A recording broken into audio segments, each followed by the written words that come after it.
Parece que el hombre necesita de este modo, siendo parte de un mecanismo social, dar sentido a su vida, y de ello resulta que el ser humano necesita tener un sentido de la vida. Si no, tiene que enfrentarse a la ardidez de una vida sin sentido. Si ofrecemos la atención que merece este asunto, nos empotramos con la creencia de que la autorrealización es condición suficiente para dar sentido a una vida. Ante esta razón tenemos la valerosa opinión del autor de la logoterapia, el conocido psicólogo Viktor Frankl. La verdadera meta de la existencia humana no puede hallarse en lo que se denomina autorrealización.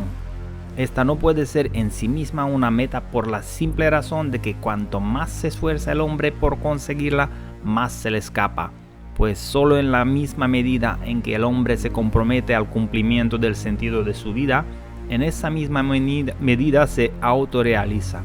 En otras palabras, la autorrealización no puede alcanzarse cuando se considera un fin en sí mismo, sino cuando se toma como efecto secundario de la propia trascendencia.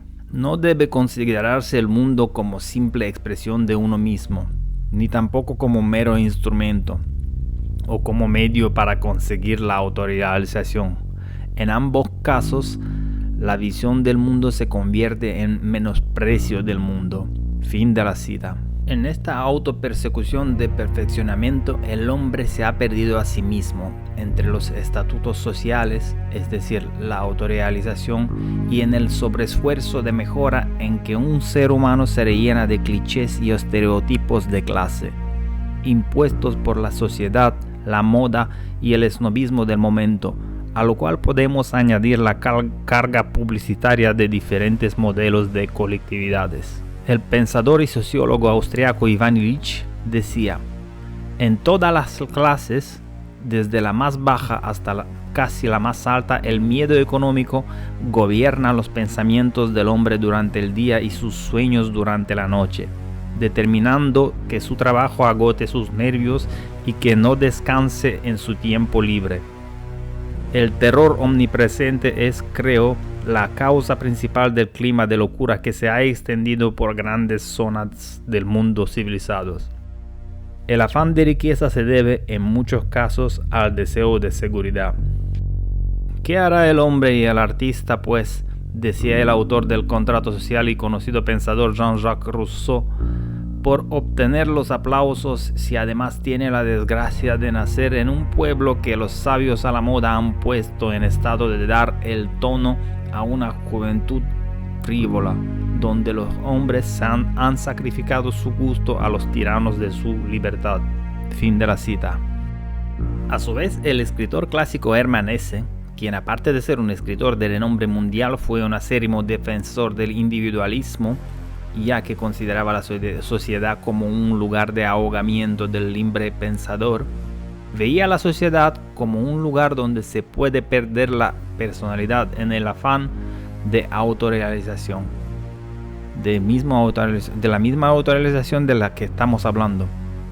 Ser del mundo para este brillante pensador solitario se consideraba perderse a sí mismo, defender a toda costa el interés general sin pasarlo por la criba de la conciencia nombraba crimen contra la humanidad y contra uno mismo. Pero hay algo, sin embargo, que desbanca al pensamiento, que lo deja inservible y que nos abalanza sobre el vacío: el sufrimiento. Cuando sufrimos la traición, el engaño, la infelicidad o la enfermedad, la existencia se vuelve intolerable.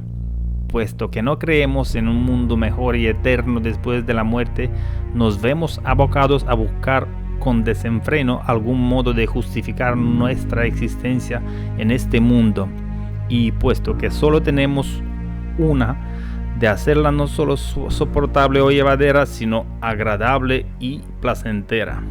Pero ¿qué tal si el sentido de la vida que pensamos tan importante no es más que miedo al absurdo?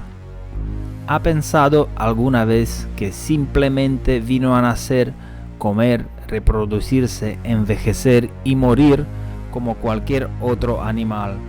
Somos una especie que razona, por eso no admitimos como una posibilidad que seamos iguales a otras especies y que como ellas no tengamos un motivo único de existencia. Sería el fin.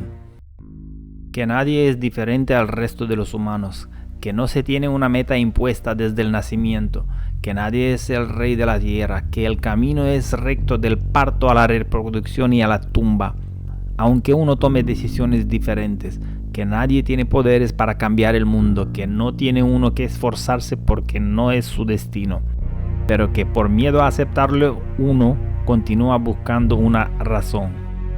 De todo esto y mucho más, es decir, de estas preguntas que no paramos de hacernos, y para justificar el placer nos inventamos epicureísmos de segunda mano, que está ya algo lejos de lo que quisieron decir los epicúreos.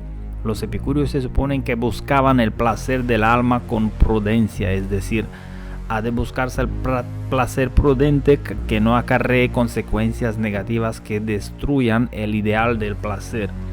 Pero nosotros no llegamos mucho más lejos de disfrute de la vida, que es 2 días.